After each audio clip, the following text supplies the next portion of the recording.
સ્વાગત છે અને હું આપની સાથે કિશન તિવારી। હવે સમાચારોના વચ્ચે હાલ એક મોટા અને મહત્વના સમાચાર સામે આવી રહ્યા છે। આ વખતે રાજકોટથી આજે સ્થાનિક સ્વરાજ્યની ચૂંટણીનો દિવસ છે। આજે મતદાન થઈ રહ્યો છે અને આ તમામ મતદાન મથકો ઉપર જે હિસાબે સવારથી જ જે તસવીરો સામે આવી રહ્યા છે, લોકો લાંબી લાંબી કતારોમાં લાગ્યા છે, લોકો મતદાન કરવા માટે ત્યાં પહોંચી રહ્યા છે, લોકો મતદાન મથક ઉપર જઈને પોતાના મતાધિકારનો ઉપયોગ કરી રહ્યા છે।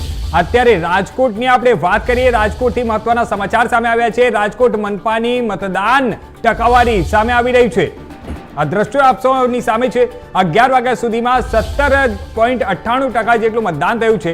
સૌથી વધુ વોર્ડ નંબર 15માં 26.35% મતદાન થયું છે। સૌથી ઓછું વોર્ડ નંબર 1માં 13.39% જેટલું મતદાન થયું છે। સૌથી વધુ વોર્ડ નંબર 15માં 26.35% જેટલું મતદાન થયું હોવાનું હાલ સુધી માહિતીઓ સામે આવી રહી છે। આપણે વાત કરીએ રાજકોટની।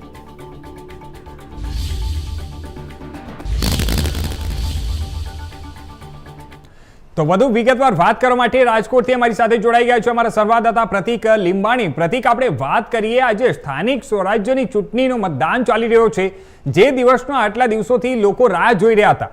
આપણે વાત કરીએ તો રાજકીય વાતાવરણ, રાજકીય માહોલ જે હિસાબે ગરમાયો હતો, તેના વચ્ચે આજે મતદાન યોજાઈ રહ્યું છે। મતદાન મથકો ઉપર લોકો લાંબી કતારોમાં ત્યાં મતદાન કરવા માટે પહોંચી રહ્યા છે।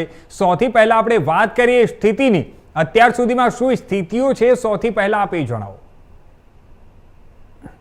જી કિશન, જે રીતે વાત કરવામાં આવે તો સ્થાનિક જે કહેવાય કે સ્વરાજ્ય ચૂંટણી છે અને જે કહેવાય લોકશાહીનો પર્વ એટલે ચૂંટણી છે, ત્યારે ક્યાંક જે કહેવાય મતદાનનો જે આ દિવસ છે, લોકો સવારથી જ કહેવાય રાજકોટમાં સવાર 7 વાગ્યાથી મતદાન પ્રક્રિયા રાજકોટમાં શરૂ કરવા દેવામાં આવી।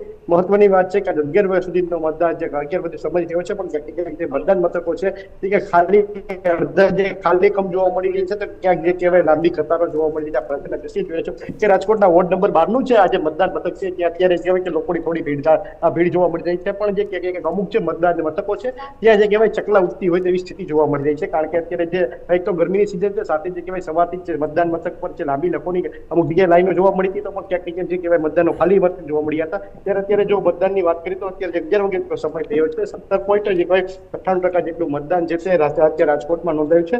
સૌથી વધુ મતદાન છે તે વોર્ડ નંબર 15માં થયું છે, 26.35% મતદાન છે જે વોર્ડ નંબર 15માં થયું છે। અને જો સૌથી ઓછું મતદાન જોઈએ તો વોર્ડ નંબર કહેવાય કે 1માં થયું છે, જેમાં 13.39% જેટલું મતદાન થયું છે।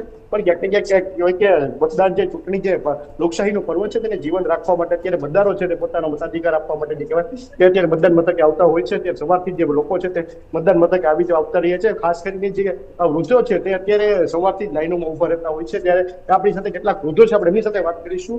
કાકા, શું કહેશો, અત્યારે મતદાન મથકે આવ્યો છે મતદાન દેવા, શું કહેશો? લોકશાહીનો પર્વ કહેવાય કે ઉજવણી કરવાની હોય છે લોકશાહીના પર્વની, ત્યારે આપ મતદાન કરવા છો, લોકોને શું અપીલ કરશો? લોકોને શું અપીલ કરશો તમે? મતદાન કરવું જોઈએ? ધન્યવાદ। કેટલાક જે અત્યારે જે કહેવાય કે વૃદ્ધો છે તે કે સાથે જે યુવાનો છે તે પણ અત્યારે મતદાન કરવા આવ્યા છે।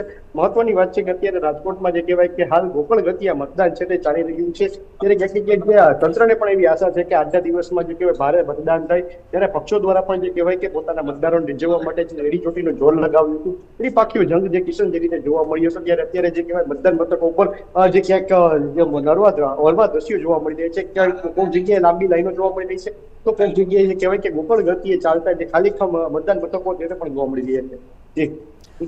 પ્રતિક, આપણે વાત કરીએ તો રાજકોટ મનપા જે સૌથી વધારે વિવાદોમાં ઘેરાયેલી રહેતી હોય છે, દરેક વખતે આપણે સૌએ જોયું છે કે આટલા વર્ષોથી ક્યાંક ને ક્યાંક દરેક વખતે ચર્ચાઓમાં રહેતી હોય છે, તો વિવાદિત મનપામાં જ્યારે આજે મતદાનનો દિવસ છે, લોકો મતદાન કરવા માટે જઈ રહ્યા છે, તો એવા કયા કયા મુદ્દાઓ છે જેને ધ્યાનમાં રાખીને ખાસ કરીને લોકો પોતાના મતાધિકારનો ઉપયોગ કરશે, મતદાન કરશે, તો એવા કયા મહત્વના મુદ્દાઓ છે?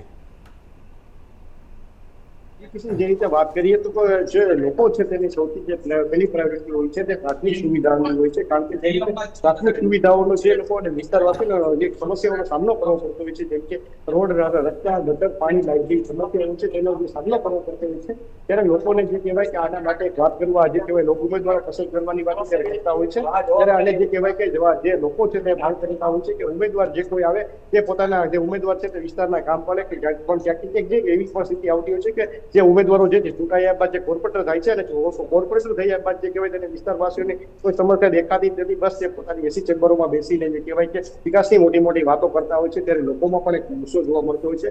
લોકો પણ એવી વાતો કરતા હોય છે કે જે રીતે બધા જે સમય જે નેતાઓ હાથે પગે જોડીને જે ચૂંટણીની મત માંગતા હોય છે, તે ચૂંટણી જીત્યા બાદ ક્યાંક જે કહેવાય કે વિસ્તારવાસીઓની સમસ્યાનું કોઈ તમે નિરાકરણ કરવા નથી આવતું ને બધી વાતો કરવામાં આવે છે.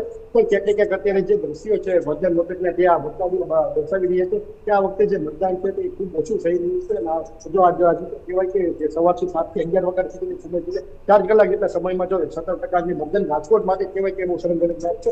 પણ ક્યાંક જે કહેવાય કે અત્યારે આ તંત્રને એવી આશા છે કે જે મતદાન જે ઓછું થયું છે પણ કોઈ જો થોડો સમય બાદ જે મતદાન થશે તે વધારે થશે. કારણ કે રવિવારનો સમય છે, લોકો છે તે સવારે 7 વાગે જે કહેવાય 10 વાગ્યા બાદ ઘરમાંથી રાજકોટ રંગીની પ્રચાર થઈને 10 વાગ્યા બાદ ઘરની બહાર નીકળતા હોય છે. ત્યારે હાલ અત્યારે 11 વાગ્યાનો સમય છે, પણ હજી થોડું મતદાન છે થોડુંક વધ્યું છે. પણ ક્યાંક તંત્રને એવી આશા છે કે આ મતદાન છે થોડું વધી શકે એમ. જી, આપણે પ્રતિક વાત કરીએ ગયા વખતની સરખામણી કરતા, એટલે કે જે છેલ્લી વખત જ્યારે આપણે મનપાની જ્યારે ચૂંટણી યોજાઈ હતી, ત્યાં સ્થાનિક સ્વરાજ્યની ચૂંટણી, એમાં જે ટકાવારી પ્રમાણે આપણે વાત કરીએ અને આ વખતેની આપણે વાત કરીએ તો શું લાગી રહ્યું છે? આ વખતે ટકાવારીમાં વધારો થવાની શક્યતાઓ ખરી? કારણ કે હવે જે હિસાબે આ વખતે જે દ્રશ્યો સામે આવી રહ્યા છે પ્રતિક, આપણે સવારથી જોઈ રહ્યા છે ગુજરાતના દરેક ખૂણા ખૂણામાંથી વૃદ્ધોથી લઈને અને સૌથી મહત્વના જે વય મર્યાદાની આપણે વાત કરીએ, વય વર્ગના લોકોની વાત કરીએ, તો આ વખતે જેનજી પણ ક્યાંક ને ક્યાંક મતદાન કરવા માટે મોટા પ્રમાણમાં ઉમટી રહ્યા છે. શું લાગી રહ્યું છે કે આ વખતે મતદાનમાં જે આંકડાઓ છે, આંકડાઓમાં ફેરફાર આવવાની શક્યતાઓ ખરી? જે આપણે વાત કરીએ ટકાવારીની, તો ટકાવારી ગયા વખત કરતા આ વખતે વધવાની શક્યતા ખરી? જે રીતે જે રીતે ટકાવારીની વાત કરો છો, રાજકોટમાં જોઈએ તો ત્રિપાખીયો જંગ છે. કારણ કે જે કહેવાય 3 પક્ષો છે તે તેના પોતાના ઉમેદવારોને જીતાવવાની પાર્ટીને જીતાવવા માટે એડીચોટીના જોર લગાવ્યો છે. ત્યારે ક્યાંક જે આ જે ત્રિપાખીય જંગમાં જે આ વખતે મતદારો કપાઈ રહી શક્યતા 100% વર્તાઈ રહી છે. સાથે જે કહેવાય કે ક્યાંક જે જ્ઞાતિ સમીકરણો છે તે પણ અત્યારે વિરોધનો વંટોળ છે. કારણ કે જે જૂના નેતાઓ છે જેના પહેલા જે ભલામણો કરવામાં આવતી હોય છે, તેના પુત્રની હોય છે, તેના પુત્ર વસુની હોય છે, એના પરિવારજનોની ટિકિટ માટે ભલામણો કરવામાં આવતી હતી. તે ટિકિટ ના કપાતા ક્યાંક જ્ઞાતિ સમીકરણો પણ આ જે ચૂંટણી છે તેમાં કામે લાગ્યા છે. અને ક્યાંક વિરોધ પણ એવો જોવા મળી રહ્યો છે કે અમુક જગ્યાએ છે કે જ્ઞાતિ છે તે અમુક છે પક્ષને છોડીને અમુક વિપક્ષને અન્ય પક્ષોને જે મતદાન કરી શકે તેવું પણ લાગી રહ્યું છે. ત્યારે મહત્વની વાત છે કે ગત વર્ષની સરખામણીએ જે રીતે મતદાનની જે હરોળ હતી, જે લાઈનો લાગી હતી, તે પ્રમાણમાં આ વખતે મતદાન છે તે એનાથી 10% જોવા મળી રહ્યું છે. કારણ કે જે પહેલા જે 60-70% જેટલું જે મતદાન થયું હતું તેની અત્યારે જે કહેવાય કે હાલ 10 થી 12% જેટલું મતદાન છે તે રાજકોટમાં નોંધાયું છે. મહત્વની વાત છે કે ક્યાંક આ જે મતદાન છે તે એક લોકોનો રોષ પણ કહી શકીએ કે લોકોમાં એક રોષ છે. કારણ કે જે નેતાઓ છે પ્રાથમિક સુવિધાઓનો જે ભાવ આવતો હોય છે, સમસ્યાઓમાં જે સ્થાનિક સ્વરાજની ચૂંટણીમાં જે લોકો છે તે રોષ ઠાલવતા હોય છે, ત્યારે આ રોષ એક કહેવાય કે ઉઠીને સામે આવ્યો છે. અને અત્યારે જે મતદાન છે તેવું પણ લાગી રહ્યું છે કે આ મતદાન તે જ કારણે અત્યારે હાલ ઓછું થયું હોય. પણ તંત્રને એવી આશા છે કે થોડા સમય બાદ જે કહેવાય કે અત્યારે જે રવિવાર છે, રાજકોટની પ્રજા જે રંગીલી છે, તો થોડા સમય બાદ જે રવિવારનો રજાનો માહોલ છે, એટલે કે મોડા જાગીને પણ મતદાન કરવા આવતા હોય છે. પણ તંત્ર પણ અપીલ કરી રહ્યું છે. ત્યારે ઇન્ડિયા ન્યૂઝના માધ્યમથી અમે લોકોને અપીલ કરવા માંગીએ છીએ કે રાજકોટની રંગીલી જે જનતા છે તે પણ મતદાન કરવા આવે. આ મત આપવો તે આપણો માનસિક અધિકાર છે. લોકશાહીના પર્વને જીવંત અને જાગૃત રાખવા માટે આપણે મતદાન કરવું તે ફરજિયાત છે. ત્યારે આપણે ઇન્ડિયા ન્યૂઝ પણ અપીલ કરી રહ્યું છે. ત્યારે લોકોએ આ સાંભળી જો મતદાન કરવા આવે તો બહુ સારી વાત છે.